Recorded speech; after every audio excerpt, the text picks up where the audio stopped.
My name is Suzie, and every night I fall asleep with a paper that is not mine. Steve left the clinic holding a sheet that says male factor infertility. He walks with it like a wounded man, quiet, furious, softened by shame. He thinks that story is true. He carries that shame for both of us. The truth? I am the one the doctor told cannot bear children. I am the dry place where life could not grow. Dr. K. Dr. K lied for me. We didn't meet in waiting rooms like strangers. We have a history that smells of blood and fear. When we were young, boys with knives circled collar one night. They would have killed him if I hadn't screamed, if I hadn't pulled him through that door. He remembers the scrape of my palms. He remembers the way I bled to save him. So when I sat in that clinic trembling with the verdict I could not say aloud, he remembered. He took his pen and wrote a different truth.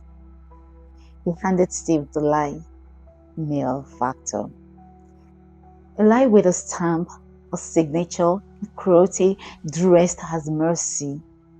And then there was Kate, Steve's sisters, loud, neat, hungry for solutions.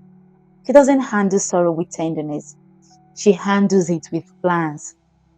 She says things like, "Your girls, why don't we try another woman for him? A friend, a cousin, someone discreet.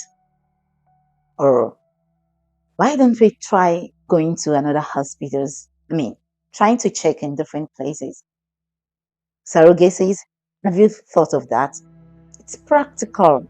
Adoption, a family, we can get the paperwork moving. But before we even go for an option of adoption, we need to try." Her words are not questions.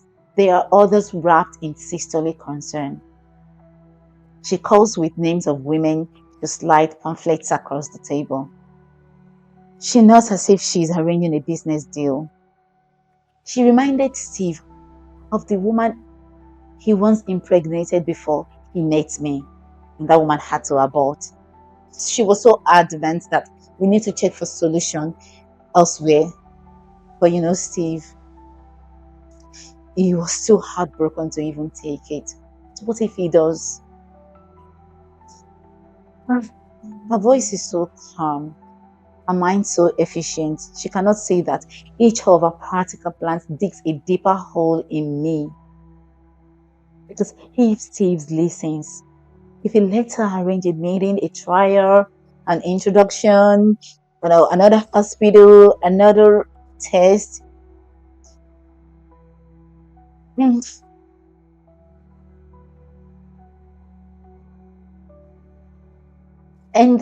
my hand will be exposed because the truth will be revealed.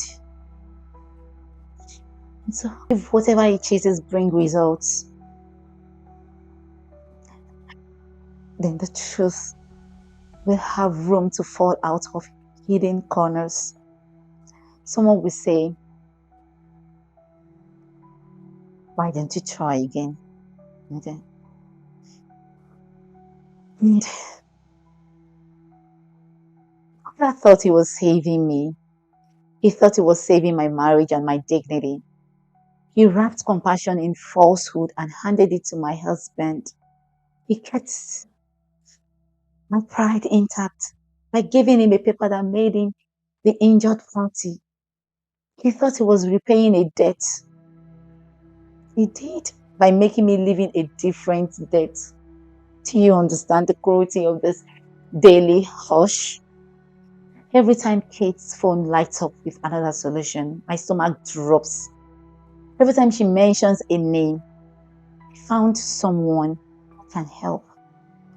I feel the floor of my life heave. Every casual, "Have you tried asking Dr. X?" is a small earthquake.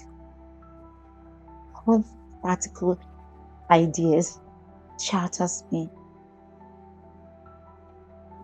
What would you do if you held a secret that keeps a marriage from shattering? If that secret means your husband works with a false shame, if that secret invites a sister's intervention that will lead him to other solutions, what would you do? When the person you saved years ago pays you back with a lie that saves you now, but might kill everything later.